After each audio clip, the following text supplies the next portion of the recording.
everybody, I'm about to do a video today that nobody really asked for. I mean, let me rephrase that. Once I started talking about this product from Ulta, the Baked Sculpt and Glow, I did start getting a few more questions just about Ulta brand products in general. But recently I placed a pretty big order. A big chunk of that was in my new at the drugstore video, and I'm probably gonna have a part 2 soon because there was even more beyond that. But with that order, I got this free gift, and I thought, what if we just popped on and did a video using all the elements of this free gift? It came in a little bag.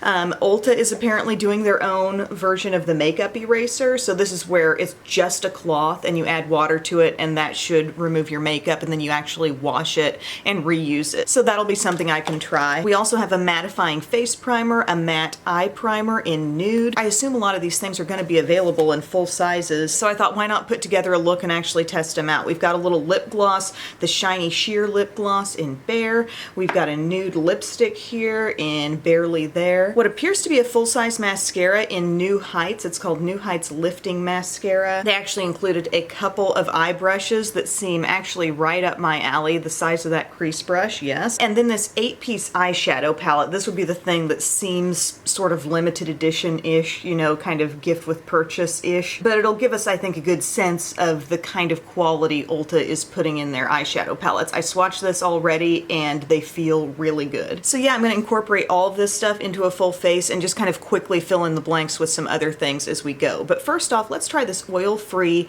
mattifying face primer. It says it controls shine and blurs pores. It has a little rounded tip there, and I squeezed out about that much.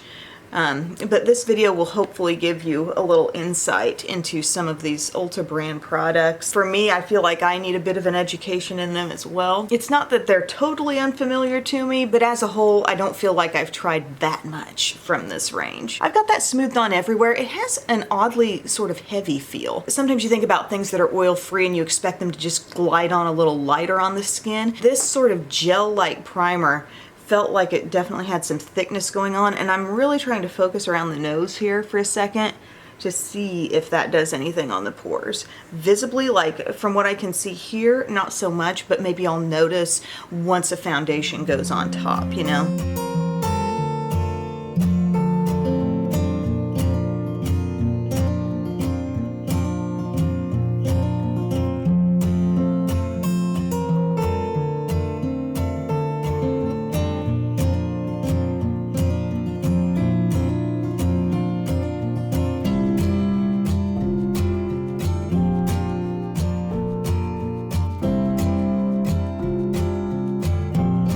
So what I've just done is throw on my M Cosmetics Cushion Foundation. I do feel like the primer did help the pore area some, because once the foundation went on top, I really wasn't noticing much in the way of pores, like right around the nose, which is kind of my pore spotlight area. But I also used my Maybelline Instant Age Rewind. I just went with the shade Fair today and got a little brightness there on the under eye. And then I've been wanting to test the Infallible powder from the last video in different ways, like kind of seeing how well it layers up on top of other lighter coverage things. So I just used that with its own sponge all over the face for a little more evenness. And now I thought I'd stop and use this because it is Ulta brand. It's not from this set, but it's the Baked Sculpt and Glow in a different shade. This is the Santorini Sun. And at last check on Ulta's website, they were out of the one I've been recommending, the one I've had the longest, which is called Tahitian Sun.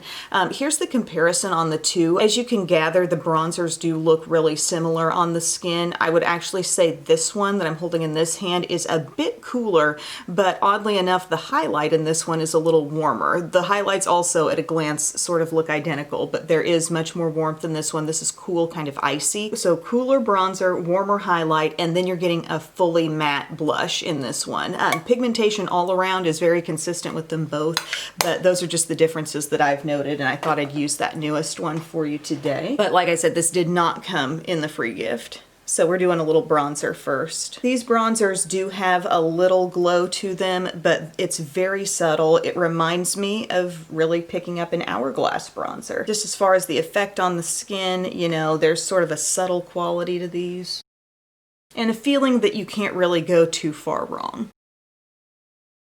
Now we dive into this pretty rosy matte blush. Beautiful.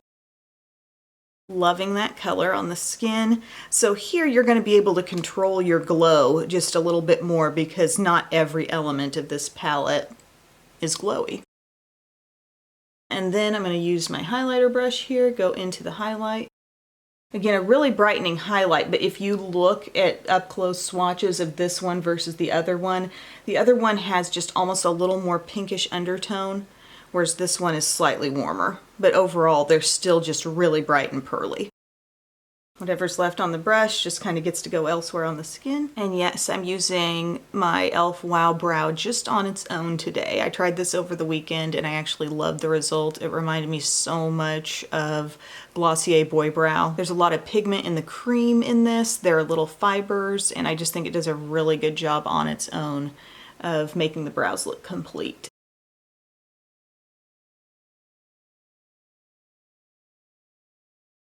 All right, we have a different eye primer to use. It seems like it always comes back to Milani eyeshadow primer. With any video I do, there's rarely something new for eye primer, but here we have the matte eye primer. It says it's in nude and that it's oil-free, fragrance-free, and paraben-free. So it comes out looking like a lot of different eye primers. It feels a little bit thinner than the Milani, but let's see how much color it actually gives off.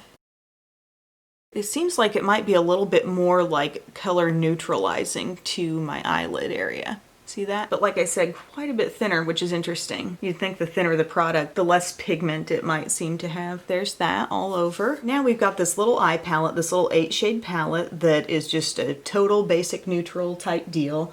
I will try to pull in those 2 different brushes that they gave as well from time to time. But I'll start out, I'll need this end of my E25. I'm gonna go to the But First Coffee color. The mattes felt so smooth when I was swatching them the other day. Whoa. Tons of powder kick up when you go into them. And then let's go to the deeper brown called Rush Hour. Okay, the 2 shades seem to be blending into each other really nicely, as I expected. Okay, we'll do a little bit of blending around the edge, and then I'll pop on Meet Me Downtown, our 3rd matte and our last matte in this palette. Bust those out real quick and just highlight the brow with that. And then there was one shade that was a little concerning to me. It was the one called Nightlife. When I swatched it, it was the only shimmer that felt like a little bit dry and kind of like light, flaky, not as pigmented. Everything else seemed like really satisfying in that respect. So I think I'll take the little flat brush that they gave. This is pretty small, but I could see it working. Oops, I went into Skyline Sunset right here. Kind of a, I don't know, a light taupey shimmer. Not maybe as dark as most things I might pop on this part of the eye. It's just kind of hard to see actually, but I feel like it's going on there nicely. Let's use also some of this shade called Wanderlust up here. This is a pretty looking rose gold. Maybe you'll be able to see that a little better. Really is a nice little micro-sized pack-it-on brush. Thing is, I'm not sure where to tell you to find this in real life. Like, you know, outside of this little kit. It's probably out there somewhere. I'll look into it. Okay, so I've just got that lighter shade. It's kind of like a rose gold type color patted on the lid, but it's not the most coppery rose gold, if you know what I mean. It's a little softer. Then I'll just take this smaller crease brush because I want to see how that builds up my darker shade. Yeah, this is a super nice size. A lot of times I talk about people with smaller eyes and how sometimes crease brushes that are too fluffy can just make you kind of out of control, and they can kind of muddy up the look because you're just not able to pinpoint the placement. This size of a brush, it's really similar to the size of my little Profusion one. You know, you can place that shadow right where you want it to really shape it.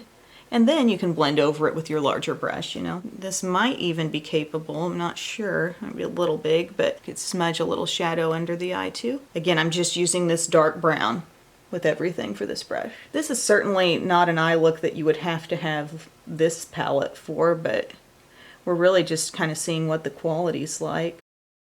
I wonder about taking something even brighter like this shade called City Lights. It has almost a little bit of a champagne-y golden look. I'll just pat that on the center of the lid. Yes, that's really giving us some brightness there. Okay, not so bad.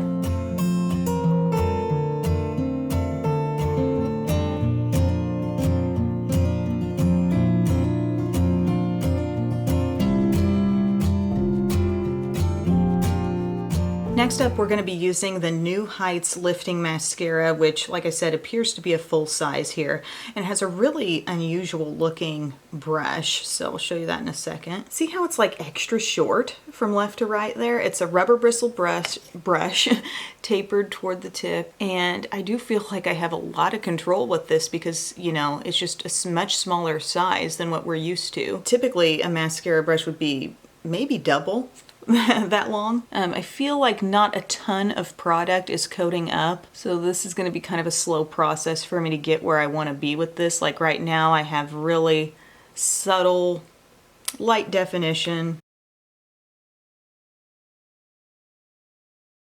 This is really just having a hard time, I feel like, clinging to the lashes and building on itself. The look I'm getting feels kind of barely there.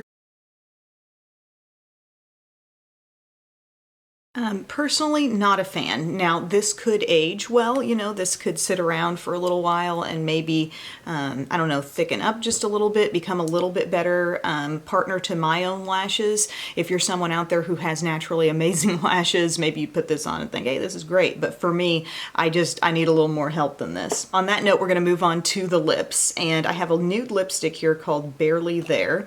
And the packaging, just a gold tube. It appears to be a standard cream lipstick. Yep, very creamy. Gliding across the lips, feeling kind of thin.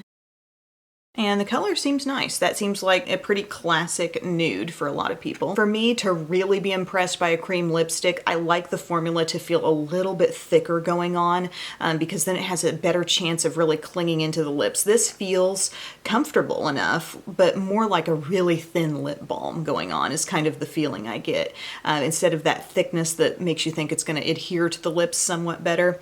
But let's try the Shiny Sheer Lip Gloss in Bare. So yeah, this, I can tell it's going to be a sheer shade, and it's just going to amount to a little extra shine on the lips right here, and alone you're just going to see a hint of shine and shimmer, but that's about it. So I'm just adding a little of that. My lips feel super slick right now. Maybe this added a little thickness and feel, but not too much. So that, my friends, is my full face incorporating every piece of my Ulta gift with purchase. I would say the primers both feel kind of promising. Like I said, the matte face primer seemed a little thick going on, but I did notice an effect when my foundation went on top. And the eye primer, assuming this look wears well all day and I don't have some kind of instant creasing, I liked that it was thin. It didn't feel like I was putting a lot on my eyes, but yet it neutralized really well. And then the shadows seemed to go on very nicely on top. The shadows really were fine. I would say the mattes feel extra nice, like extra impressive in their feel. As I watched like this Wanderlust shade go on, I was thinking, you know, it's got a little bit, just a hint of chunkiness to it, but it's just on the border because it did actually pat down all right with a small brush. There was only one sort of dud shade in this palette, so for a free gift, I think it's pretty good, and it does kind of pique my interest a bit as far as their whole line of shadows goes. They did include two really nice brushes, I gotta say. Not a fan of the mascara, and really not super impressed by the lip products either. They just feel like very thin, light formulas. If there are certain lip products or any product at all within the Ulta Beauty range that you think I should check out, please let me know because I am interested. I would really like to familiarize myself a little bit more. But we got a nice little sampling today, and this continues to be a star. Love, love, love the Baked Sculpt and Glow. If I could advise you to get any Ulta brand product right now, it would be that. So thank you guys so much for your time today. I hope you enjoyed this random little video, and I will see you again soon. Bye.